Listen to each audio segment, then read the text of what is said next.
Frères et sœurs, reconnaissons-le, ou en tout cas moi je le reconnais pour ma part, comme il est difficile de garder une foi vivante qui irradie réellement l'intégralité de notre vie, qu'il est difficile de garder l'Eucharistie comme sommet de la vie chrétienne, comme si c'était la première, la dernière, l'unique de notre vie, qu'il est difficile de garder le Christ dans la totalité de son mystère, sans compromission ou dilution. Enfin, qu'il est difficile de garder la parole pour qu'elle transforme notre quotidien. Vous avez entendu le mot que j'ai utilisé, bref, qu'il est difficile de garder. Pour comprendre cette difficulté, je vous propose un exemple, c'est celui du trésor.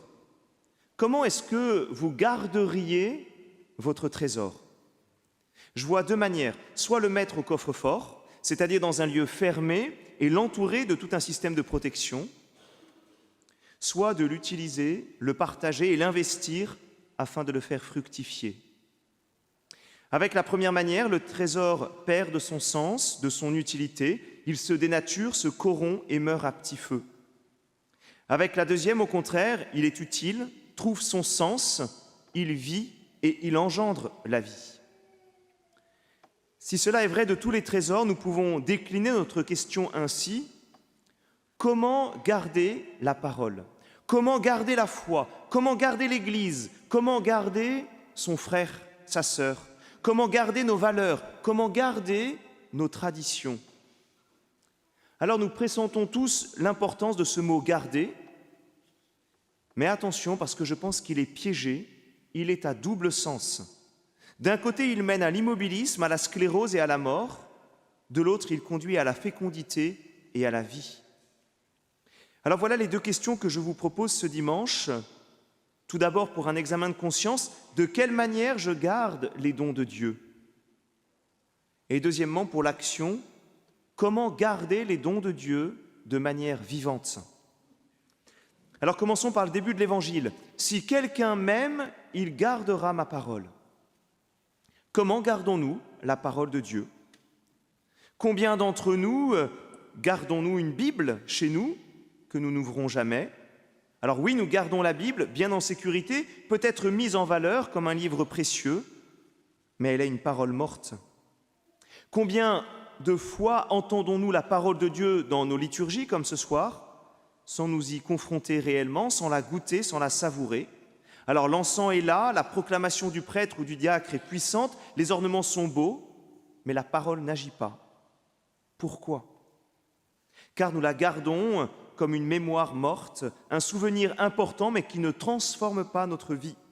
Nous l'honorons avec tout un tas de précautions, mais nous ne nous en nourrissons pas. Nous faisons comme la parabole des talents, nous gardons la parole en l'enterrant dans la terre. Et alors elle ne porte pas de fruits, elle devient une racine morte. Alors face à cette difficulté que nous rencontrons tous, et moi le premier, voici ce que Jésus nous dit. Le défenseur, l'Esprit Saint, que le Père enverra en mon nom, lui vous enseignera tout et il vous fera souvenir de tout ce que je vous ai dit. Voyez, l'Esprit Saint, si nous l'accueillons vraiment, vient actualiser la parole de Dieu en nous. Il vient la rendre vivante pour notre quotidien. Et comment fait-il? Eh bien, il nous ouvre à la soif de vérité en faisant de nous des chercheurs. Il nous ouvre à l'intelligence des Écritures en nous mettant à l'écoute les uns des autres. Et surtout, il dispose notre cœur à l'amour afin d'être dans une attitude d'accueil. L'Esprit Saint, le défenseur, nous est donné pour que la parole de Dieu soit efficace et transformante dans nos vies. Regardons maintenant la deuxième lecture. À travers la ville sainte, toutes ces magnifiques murailles et ces fondations, c'est l'image de l'Église que saint Jean nous dévoile. Posons-nous alors la même question. Comment gardons-nous l'Église?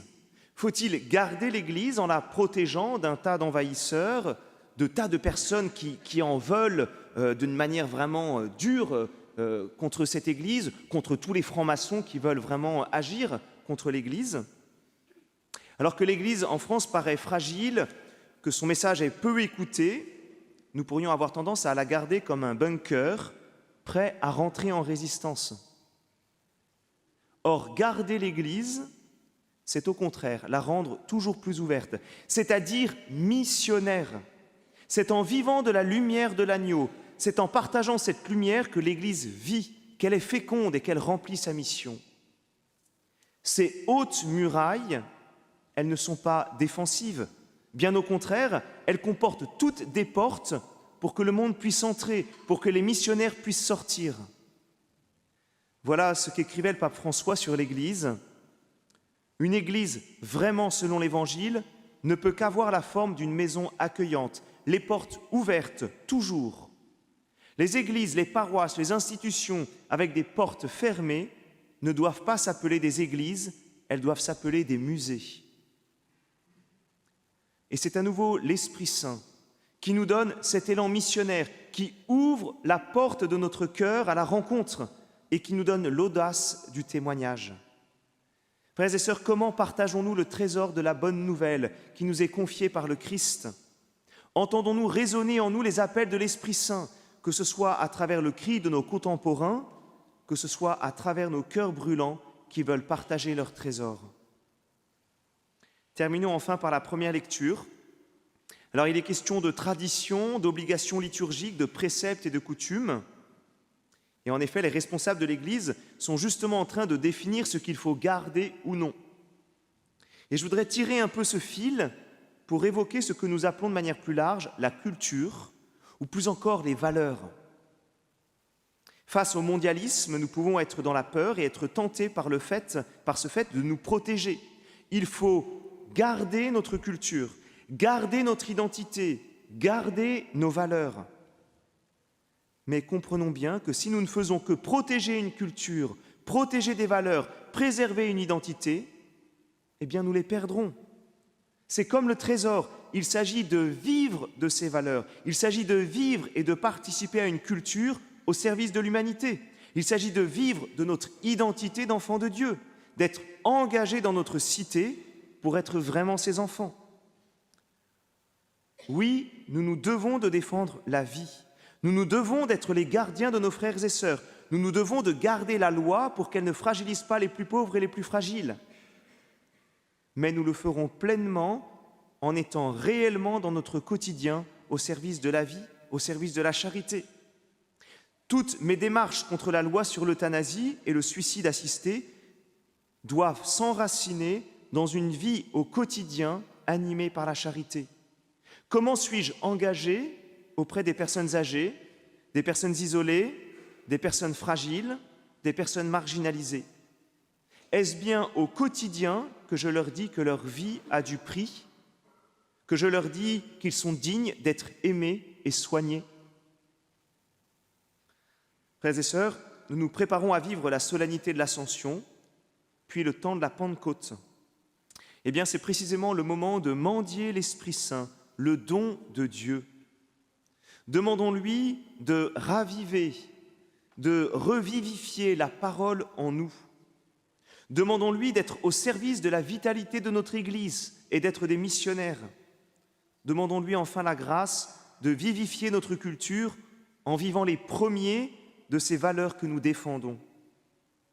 Que nous soyons des gardiens, non pour nous-mêmes, mais au service de la vie et de la charité.